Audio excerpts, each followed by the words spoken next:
Այս 14-ամյա դեղին պիթոնն այստեղ է եկել Աֆրիկայից։ Չնայած առողջական բարդություններ ունի, բայց շարունակում է զարմացնել էկզոտարիում ցուցահանդեսի այցելուներին։ Մեր երևանցիները բոլորը գիտեն վիրահատված օձն է, որը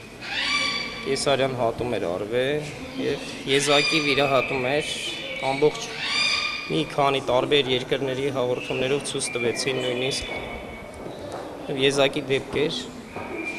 Ինչպես տեսնում եք, առողջ է ինքը։ Իհարկե չի կարա բազմանա արդեն այդ վիրահատությունից հետո, բայց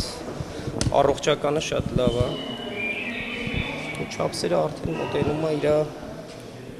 5 մետրի։ Բացի օձերից ցուցահանդեսում ներկայացված են թութակներ, կապիկներ, հսկայական կրյաներ ու կոկորդիլոսներ։ Այս կենդանիները Կարենը նվեր է ստանում, գնում եւ փոխանակում։ Դժվար է բոլոր կենդանիների խնամքն ապահովելը, բայց ըստ հավաքածուի հիմնադրի եւ սեփականատիրոջ հայաստանյան պայմանները բավարարում են կենդանիներին։ Վայրի կենդանիների հետ աշխատում եմ արդեն շուրջ 25 տարի է ես եւ ասեմ ձեզ, որ տարբերությունը շատ հսկա է, որովհետեւ ընտանի կենդանիները արդեն ձևավորված են անազատ պայմաններում եւ հենց պահելը եւ բազմացնելը եւ խնամքը շատ պարզեցված է ժողովրդի մոտ։ Վայրի կենդանիներին պահելու համար պետք է լավ ուսումնասիրել բնության մեջ իրենց կենսակերպը եւ ամեն մի նրբություն պետք է հաշվի առնել, որպեսզի հնարավոր լինի անազատ պայմաններում այդ կենդանիների համար բարենպաստ պայմաններ ստեղծել եւ բազմացման եւ կերակրման հետ կապված։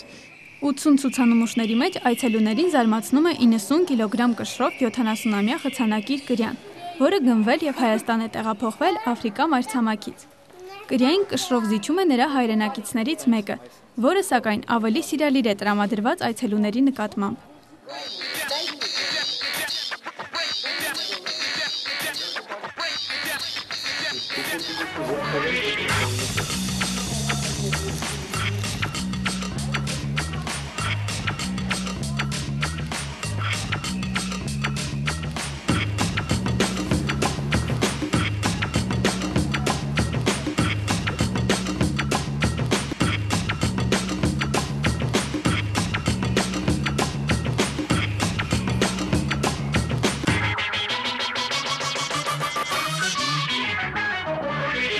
Ծանոթացեք, Վագրանախշ պիթոնն է, թեև այն կշռում է 20 կիլոգրամ, սակայն ցուցահանդեսի հաճախորդները իրենց չեն զրկում օձի հետ նկարահանվելու հնարավորությունից։